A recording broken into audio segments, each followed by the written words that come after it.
Info-Expresso geriausių lietuviškų kompanijų rinkimai 2012 tai jau gražia tradicija tampanti idėja įvertinti ir apdovanoti geriausias lietuviškas kompanijas, veikiančias Anglijoje. Į vieną žodį geriausia telpa visi įmanomi būdvardžiai – inovatyviausia, paslaugiausia, lankščiausia, patikimiausia, profesionaliausia ir visokia kitokia. Šiuose rinkimuose komisijos dalia tenka Info-Expresso skaitytojams, kurie gali išreikšti savo padėką ir simpatijas labiausiai jų nuomonę nusipelniusioms kompanijoms. O į nominaciją pretenduojančios įmonės turi progą ne tik susikauti su konkurentais neutralioje aplinkoje, bet ir užsikabinti medalį, kaip sunkaus, bet produktyvaus darbo simboliu. Info-Expresso komandos vardu dėkoju entuziastingai balsavusiems skaitytojams, sveikinu visus nugalėtojus ir tikiuosi, kad kiekvienais metais nominantų ir nugalėtojų skaičius tik augs. O kuo jūsų manymu jūs išsiskyrėte iš gausaus būrio savo konkurentų? Tuom, ta prasme, darbą atlieku gerai ir galiu pasakyti tai, kad dirbu viena kompanija ir apie klientą žinau viską nuo A iki Z ir, ta prasme, nėra kažkokių problemų. Nėra kažkokių problemų dėl, kad žmogus paskambino ir pradeda pasakoti, kad aš jums kažkada skambinu, aš kažko kreipiausi, ta prasme, visada viską žinau ir pašalpas tvarkau tikrai labai gerai ir turiu didelę patirtį toj srity. Kalbant apie jūsų verslo pradžią, kokia jinai buvo, kokia viso sumanimo istorija?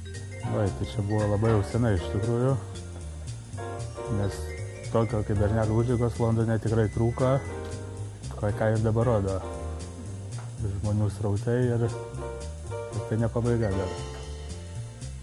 Kaip galvoji, ką reikia daryti, kad versle viskas eitųsi kaip iš pypkės? Pastangų daug įdėti tikriausiai, daug pastangų, daug idėjų, daug pažįstamų, jeigu nėra ieškoti ir daug rėmėjų ir bandyti, kabintis. O ar versle kaip kare ir meilėje galima viskas? Tikriausiai taip. Verslas yra, sakykime, žaidimas, kurį kartais reikia žaisti ir nesąžiningai. Ir tokiu atveju tiesiog bandyti įsikabinti, įsitvirtinti rinkoje. Ar yra kažkokių asmeninių įsitikinimų, kuriais vadovaujatės plėtodami verslą? Mums būtų daugiau mūsų pačiam vadovai. Gal jis jį galėtų atsakyti tiksliau, nes mes tik esam kaip atstovaujame jo vardu. Tai reikėtų paklausti čia jo. O kaip galvojate, ką reikia daryti, kad versle sektųsi viskas kaip iš pypkės? Pirma, reikia atiduoti daug laiko, daug dėmesio, daug investuoti, o svarbiausia viską daryti iš širdies. Tada viskas ir grįžta. O sakė dabar, kad nuo mokyklos laikų jau užsiemate fotografiją. O sakykit, kodėl būtent fotografija? Sunku tai pasakyti, kodėl būtent taip. Dėl to, kad tai yra toks dalykas, kuris teikia malonumą. Aš galiu į tai pasinerti, matau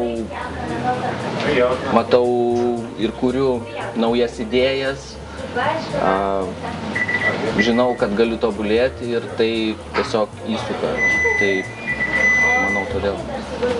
Galbūt turit kažkokių asmeninių įsitikinimų ar prietarų, kuriais vadovaujatės savo versle?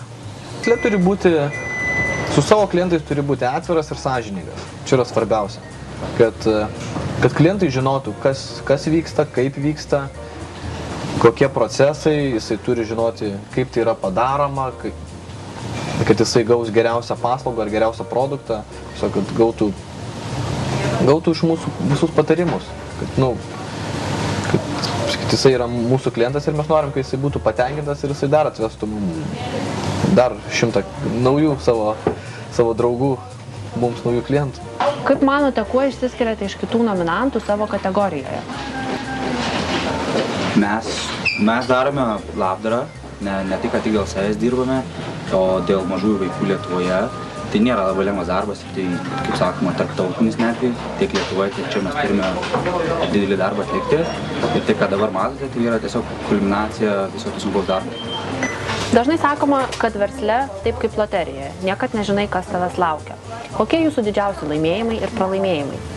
Didžiausiais laimėjimais laikau mūsų sunkaus darbo įvertinimą, žmonių pripažinimą, mūsų įmonės reputacija ir svarbiausia fantastiškas Business LPK Group kolektyvas. Gal galite pasakyti, ką daryti, kad versle viskas eitųsi kaip iš pypkės? Nemanau, kad mums turi tokią nedidelę 5 metų patirtį galėtume atsakyti šitą klausimą, į kurį kartais net nelabai sako specialistai analizuojantis verslo sėkmės eigą.